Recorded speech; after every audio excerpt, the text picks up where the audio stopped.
Welcome, welcome. I wanted to do another walkthrough today, this time of one of my newest Oracle decks. Not my newest. I've kind of been going ham a little bit on buying the decks so far in January, so I don't know what's up with that. But so this is one of my new ones. But I love it so much, and I want to share it with you all. So this is a mass market deck. It is. Who published this?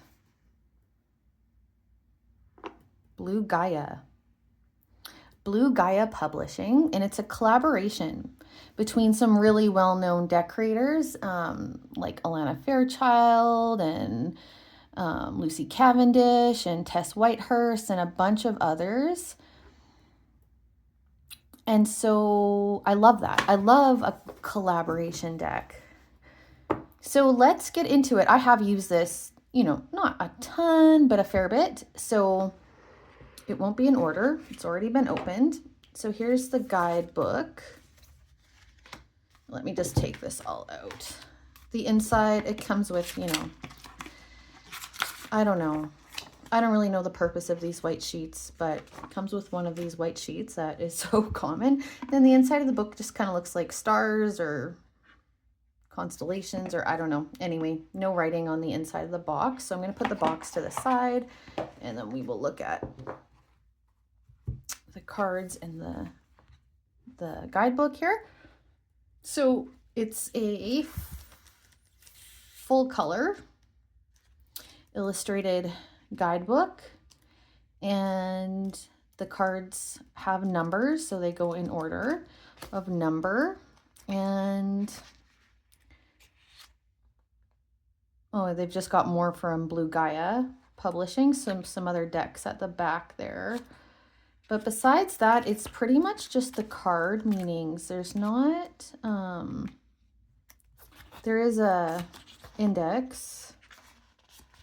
There is a little write-up about oh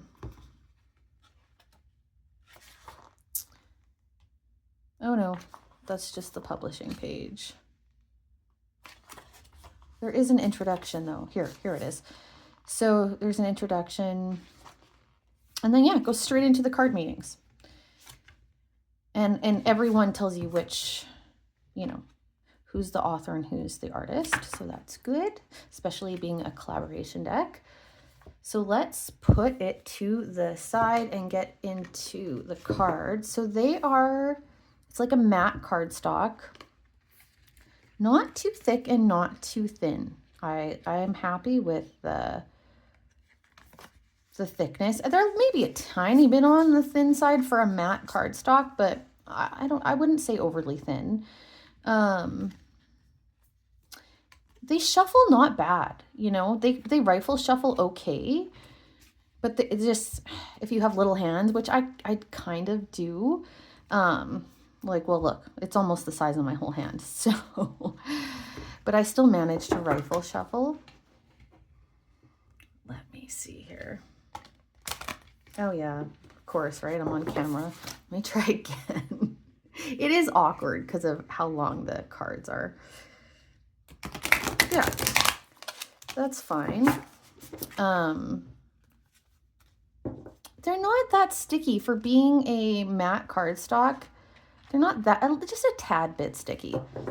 And that's like my pet peeve with decks is sticky cards. So I'm not too mad at it. Okay, and that says something. So let's get into the cards. And you can see, all the backs are, that's the front of you can see that's kind of the box cover is on the back of the cards. And it's beautiful, obviously.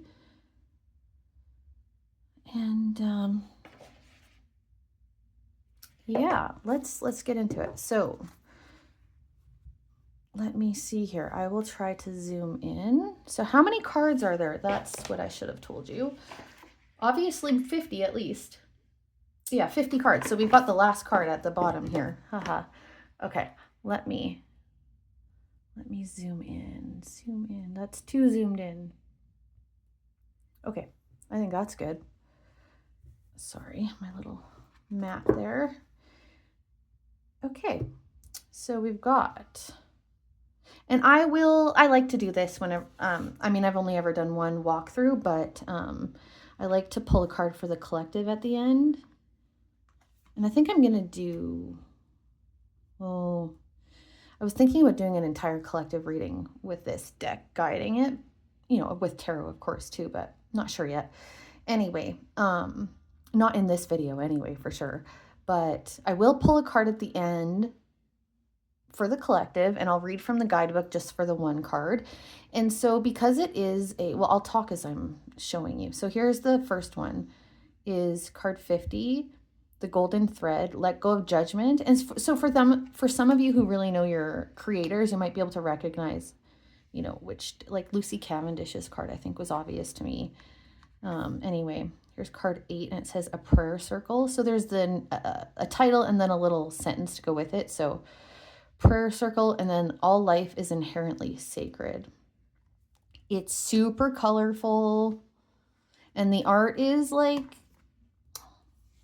it's not that, it is diverse because it's different artists, but it's like, I don't know, it feels so cohesive at the same time to me, which I appreciate. I feel like that's hard to do in a collaborative deck. There's card 49, the infinite heart. You have the heart of an angel.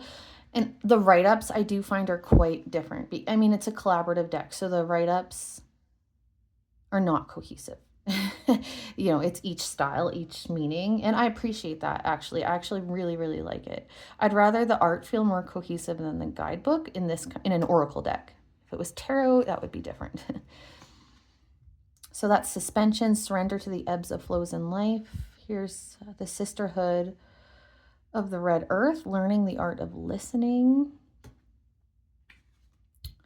The omnist, open your heart to the knowledge that surrounds you. There's that image again, right? A similar image anyway.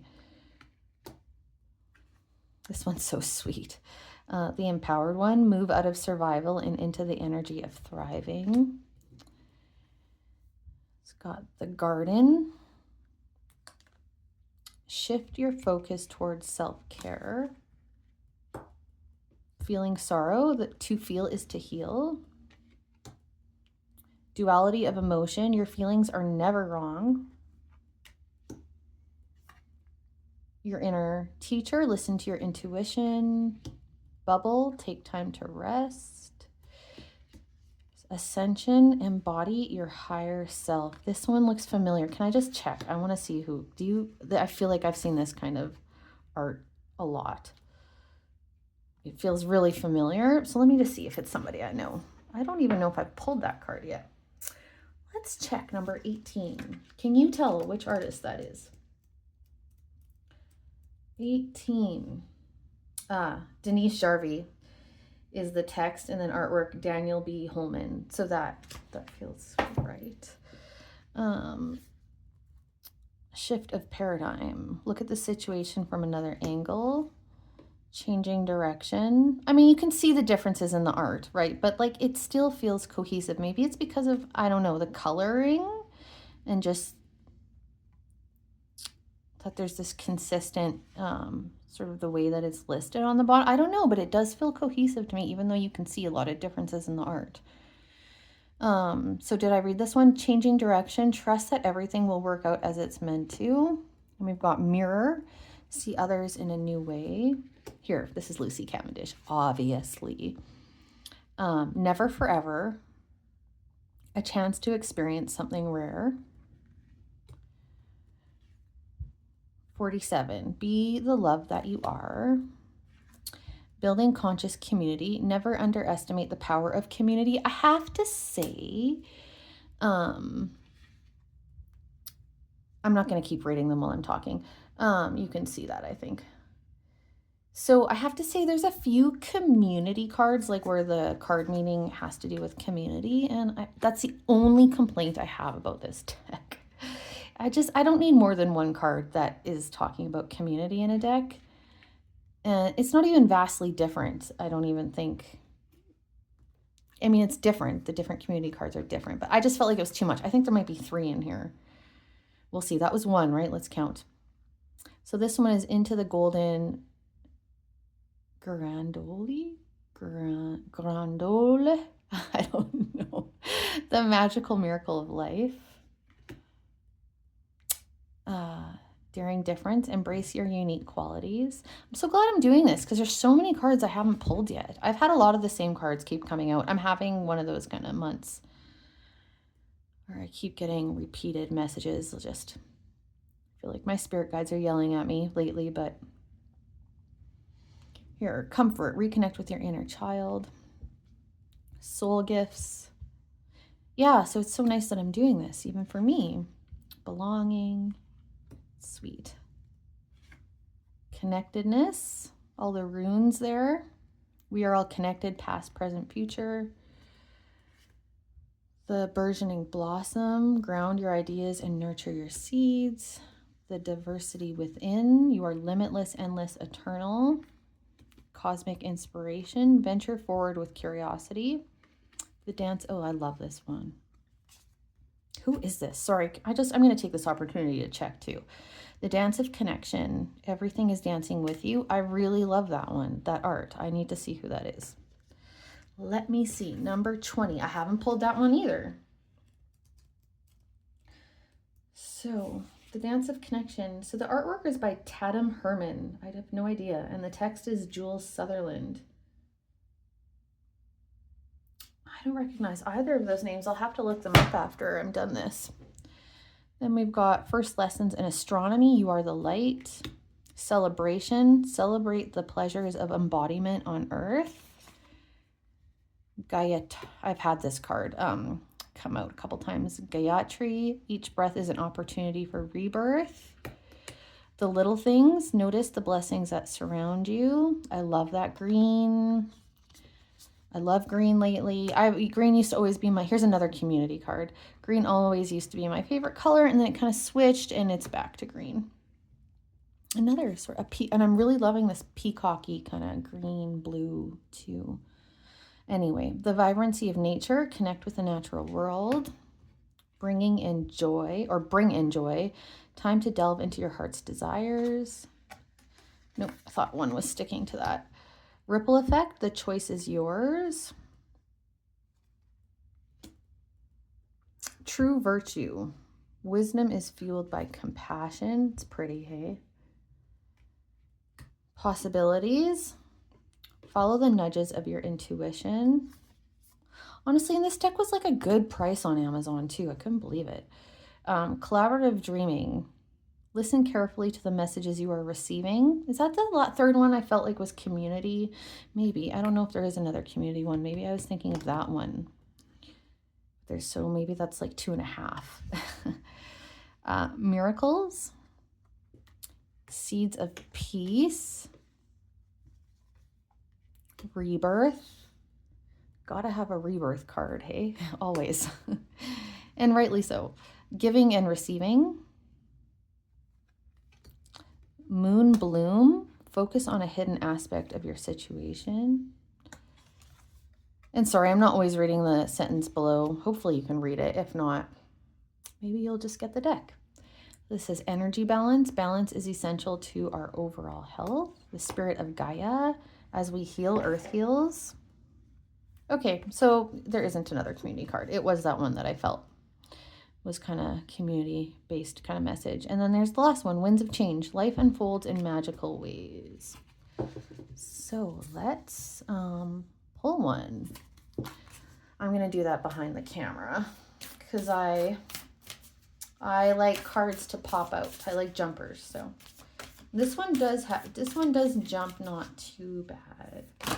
Oh, look. You see, often two come out at once. So I'm going to put those back in until I just get one. What is the collective message for us all here, please?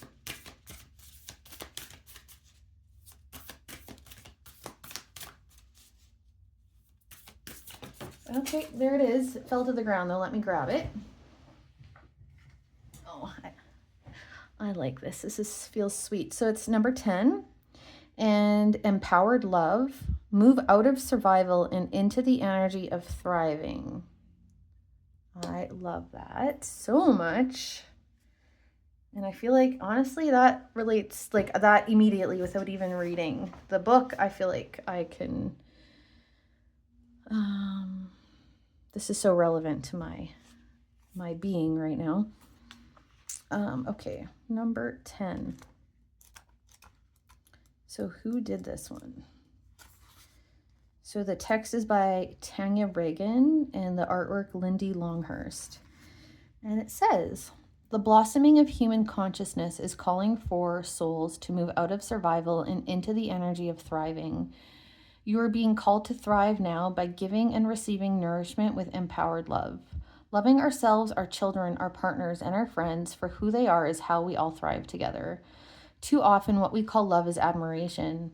You can admire a rose for her delicate beauty and intoxicating scent. You can also cut off her flowers and put them in a vase to appreciate them. But if you are only admiring the rose and not also loving the whole plant, the flowers will stop blooming and she will shrivel. No amount of admiration will allow the rose to thrive, because to grow, she needs love. When we truly love a rose bush, we nourish her in the way that she needs to be nourished. We ensure her roots are grounded in healthy soil and that her leaves can absorb the right amount of sunlight. We water her and prune her in the right way at the right time. Empowered love is allowing others to be who they are and cherishing them for their individual needs. This way of loving nurtures us and others, whether we admire the pretty bits or not. This is how we help humanity to grow and thrive. For a well-loved person does more than share their beauty with the world, they support it. This is just like the rose who feeds the bees and pollinates others when she flowers. She is more than her beauty. Her essence, when loved, has a ripple effect around the earth. And I think if I was, I never read the introduction, but I feel like so there's 95 contributors here to this deck from a diverse cultural backgrounds. And so I can feel this in the meaning of the cards, but you know what? I still, even when I'm not doing like readings, which I could see if I was doing a collective reading, but anyway, there is a theme here in most of the cards around this. There's some message about like our shared humanity. And like here it says, what links them all is their shared humanity and a beautiful dream for a new world. There is that kind of energy in the cards, and some of the messaging is kind of slanted like that, but I have found the meanings, like even I did here, I have found the meanings to be relevant, very personal, when I'm doing very personal readings as well, when I'm not just talking about all of humanity and how to make the world a better place, which is beautiful, but like often that's not the kind of reading I'm doing. And so I've still been able to use this deck in all sorts of contexts, regardless that is kind of the theme of the deck. And you can tell that that's the theme when you read through the meanings of the cards. There is that sort of reoccurring theme in the messages. Some are much more subtle than others, the way that it comes out. So there you go. There you have it, the Unity Oracle. Let me know what y'all think. See you in the next one.